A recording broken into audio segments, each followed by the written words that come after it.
Hi, my friends. I'm going to share with you another episode of some financial blunders I've seen. And this is going to be investment related. And this will be twice I saw both when I was at USAA.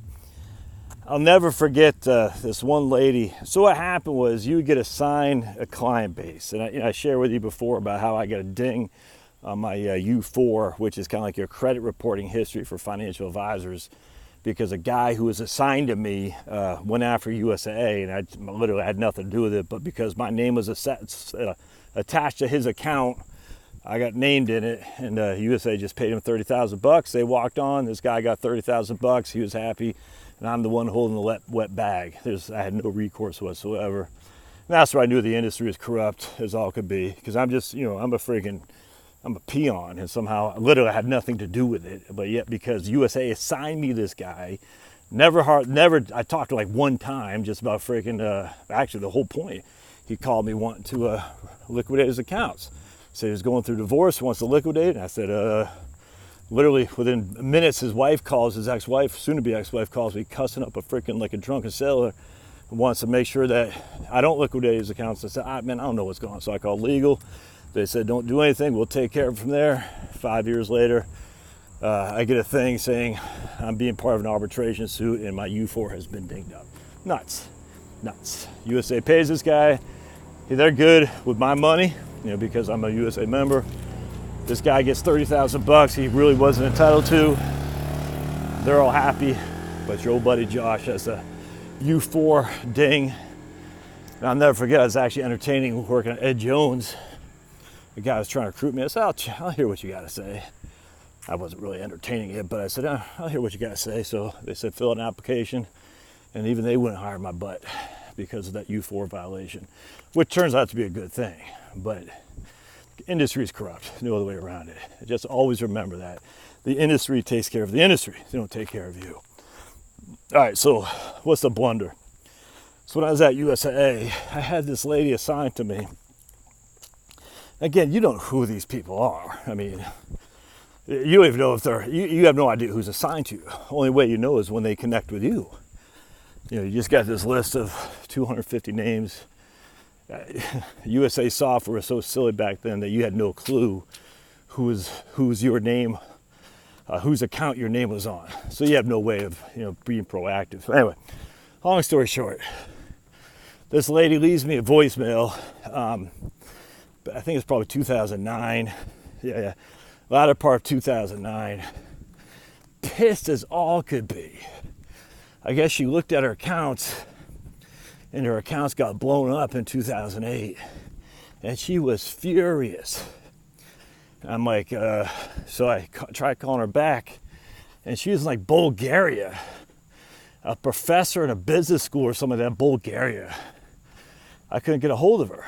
I was like, all right. So she calls it back. Finally, we talk. After about 3 or 4 failed attempts of me calling her, let's say Mrs. Smith, furious. Now, first of all, I didn't put her in these accounts. I don't know who she is. I had never spoken to her. Someone had sold her this crap. It wasn't crap. It wasn't me. And this is the thing about working with a big firm, my friends. The person who puts you in these accounts might not be there once you're in there, if that makes sense. So all these sales guys will sell you stuff and send you on to somebody else. Or they'll leave, they'll quit, something like that, which is what the case was here. Some guy quit, the guy who put her in these accounts. She goes, I'm going to talk to Derek or whatever. I was like, he's not here anymore. She goes, well, he put me in his accounts and it's down 35%.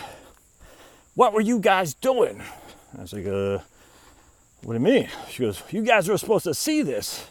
You're supposed to get out of these accounts before the market fell. I said, yeah, that's not the way it works there, sister. It doesn't work like that. And I'm sorry. I didn't say it like that, of course. I'm a nice guy.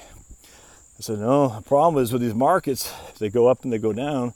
Over time, they happen to go up more, which is why why he would have put you in the account to make more money. But like everything, she thinks that if she hires a professional money manager, the professional money manager is going to have some insight she does not, to give her all the upside and to avoid the downside.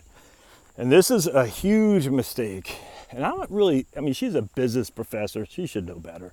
I'm sure she did, but she just needed someone to blame. But at the end of the day, I mean, I remember she told me, she goes, and I'm in Bulgaria teaching business school. I don't have time to watch this stuff.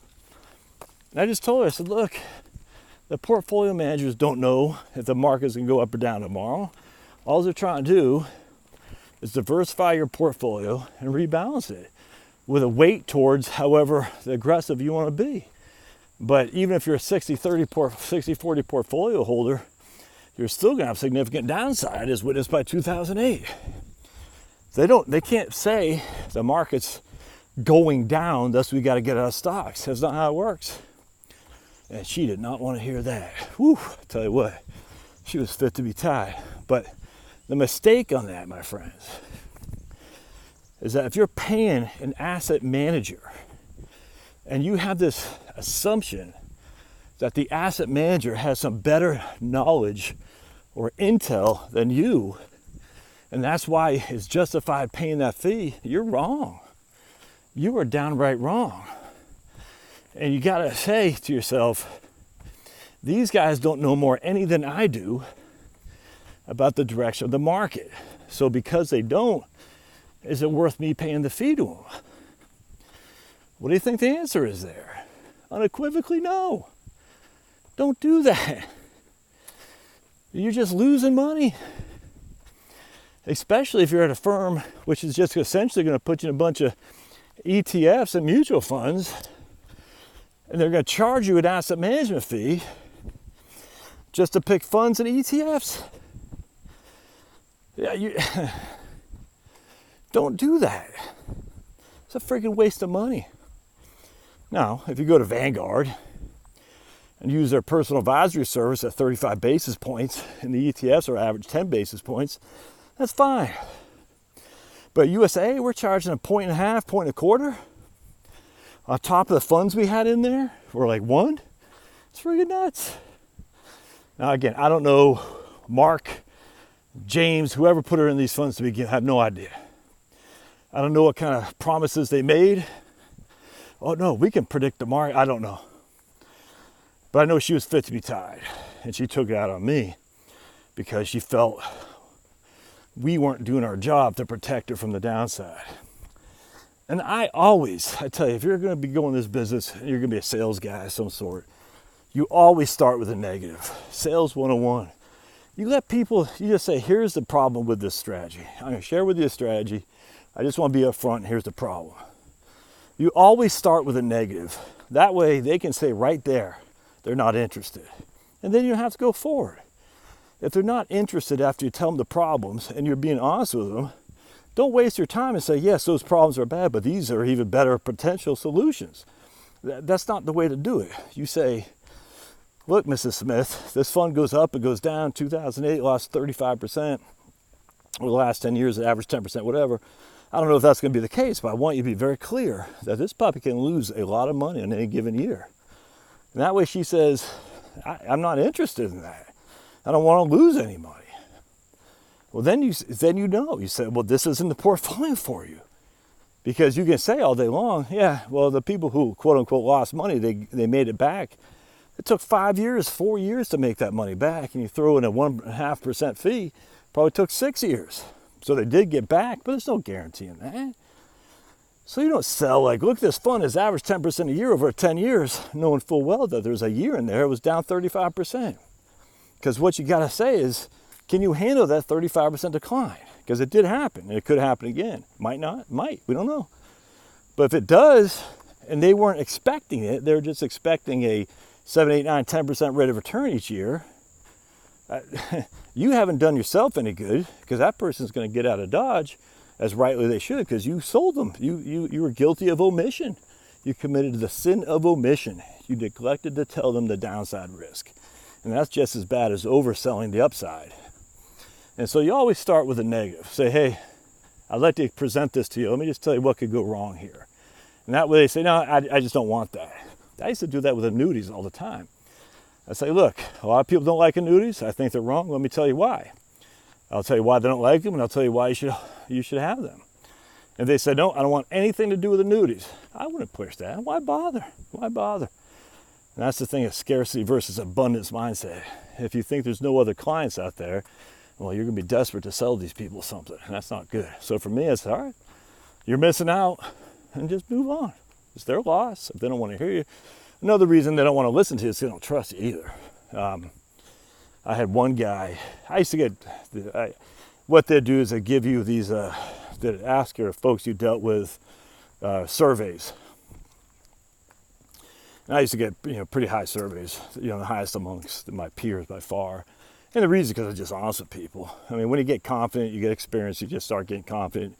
When you get experience, you start getting confident. You're not all that concerned about telling people that, committing sins of omission. You just tell them like it is. And people just want to hear that. They want to hear it like it is. And then when they do, they're more engaged with you. Some people are going to tell you no. That's fine. That's literally that's okay. But I just never forget, this one guy, he gave me a bad thing because he asked me about annuities. And I said to USA before, I don't want anyone to talk to me about annuities, as if I was supposed to have known that. That's like, okay, buddy. And because I like annuities. The one we had at USA, the flexible retirement annuity, I loved it. I still love it to this day. In fact, I might rethink doing that again. I've forgotten about those things. And that's a good product. The flexible retirement annuity at USA is a good product. Anyway, so that's a blunder right there. I share another blunder with you here while I'm yapping. I'm on my walk. Actually, it's funny because there's a couple houses up the street for sale. They're well in the 7 figures, I'm sure. One's been under contract for a while. I bet they're having a hard time getting financing. The other is not moving. And there's another one over here, same thing. It's not moving. There's 2 or 3 up this way, not moving. That's the problem when you live in these highfalutin neighborhoods, my friends. There's only so many people who can afford your 7-figure home. You see what I'm saying? That's a problem, just FYI. So people comment on my house that it looks fantastic. It does. It's a wonderful looking house. But many people are priced out of the market because of how much it costs. It's not in the 7 figures, trust me. I think we bought it for $510, $520, something like that, back in 2012. Mid-5, something like that. $510, $520. And I think now it's probably $700, something like that. Maybe a little bit more. We got a house down the street that's going for $850. I don't think they're going to get that. And that's a different house than us in terms of model. We'll just say $750. So we'll just say I spent $550 on our home. We bought for $550, and we'll say it's worth $750 now. That's an expensive house. The funny thing is, in New Jersey, we had a 4-bed, 2.5 bath Cape Cod in Haddonfield. Heavy traffic. I think we paid $420 for that back in 2011. We sold it for $525 2 years later. I don't know what it's going for now. Imagine $6, something like that. It's crazy. Anyway, it just goes to show you that the property taxes in New Jersey hold the houses down for sure. I wonder what Downingtown. I love Downingtown. We looked out there. I liked it a lot. That's far, and it takes a long time on the SEPTA. But I liked it out there. It's kind of like getting the exurbs kind of thing. But I wonder what those houses are going for down there within Downingtown, because that was an up-and-coming place too. Westchester, lots of nice places in Philadelphia suburbs, real nice on the Philadelphia side. Pretty much Haddonfield, anything south New Jersey going down south it's okay. Haddonfield's a nice town, no other way around that. The Cherry Hill, I didn't like it. It's not bad, it's older. But if you go down south, they actually call that the New Jersey, Alabama, which is kind of cool. My kind of people. But anyway, again, you couldn't take the train in. You had to take the highway, which is a pain in New Jersey going to Philadelphia. All right, so anyway, you don't want to be buying these heavy hitting houses expecting to sell it because, again, supply and demand, my friends. You only got so many people who can afford 7-figure homes. On this one street alone, you got 5 or 6. Supply, it's tough to make those sales. I mean, it happens, but it's tough, so just keep that in mind. All right, we'll see you.